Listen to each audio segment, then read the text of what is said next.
नमस्कार। इतिहास से लिए गए जीवन के कुछ एहसास, कुछ महत्वपूर्ण पाठ लेकर आई हूँ मैं आपके पास अपने शो हर दिन कुछ कहता है के साथ। मैं तृप्ति भटनागर, एनर्जी हीलर एवं कोच। मेरा मानना है हर दिन हमसे कुछ कहता है, शायद जीवन को बेहतर बनाने का एक प्यारा सा संदेश देता है। नई आशाओं, नई उम्मीदों से भरे दिन की शुरुआत बढ़ी हुई ऊर्जा और जोश से करने के लिए चलिए जानते हैं अप्रैल 26 का खास पाठ।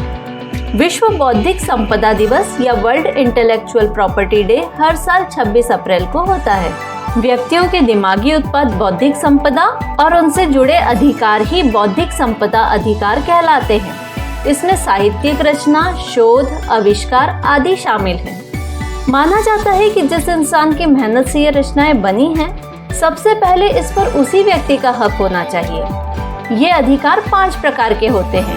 पहला कॉपीराइट, दूसरा पेटेंट, तीसरा ट्रेडमार्क, चौथा औद्योगिक डिजाइन और 5वां भौगोलिक संकेतक। बौद्धिक संपदा संरक्षण को बढ़ावा देने के लिहाज से 1967 में विश्व बौद्धिक संपदा संगठन का गठन हुआ, जो 26 अप्रैल 1970 को अस्तित्व में आया था। इसीलिए सन 2000 में वर्ल्ड इंटेलेक्चुअल प्रॉपर्टी ऑर्गेनाइजेशन के सदस्यों ने इस दिन को बौद्धिक संपदा अधिकार दिवस के रूप में मनाने का फैसला लिया।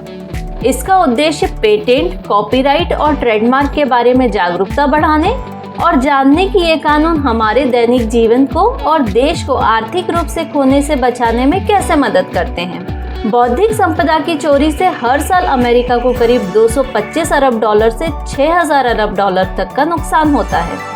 बौद्धिक संपदा अधिकारों के संरक्षण एवं इसके बारे में जागरूकता फैलाने के लिए भारत में भी कई कानून और नीतियां बनाई गई हैं, जिसमें पेटेंट अधिनियम 1970 और पेटेंट संशोधन act 2005, trademark act 1999, copyright act 1957 और कॉपीराइट संशोधन एक्ट 1999, वस्तुओं का भौगोलिक संकेतन, पंजीकरण और संरक्षण एक्ट 1999 और डिजाइन एक्ट 2000 आदि शामिल हैं।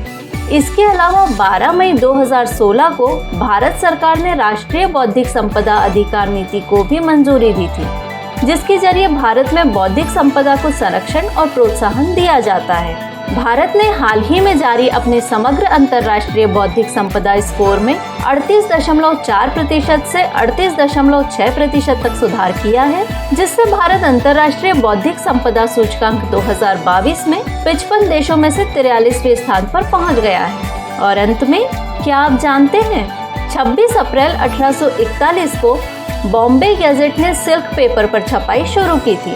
बॉम्बे हेराल्ड 1791 में, जिसका नाम बॉम्बे गैजेट बदल दिया गया, भारत से प्रकाशित होने वाले पहले अंग्रेजी समाचार पत्रों में से एक था। और 26 अप्रैल 1975 को सिक्किम भारत का 22वां राज्य बना था।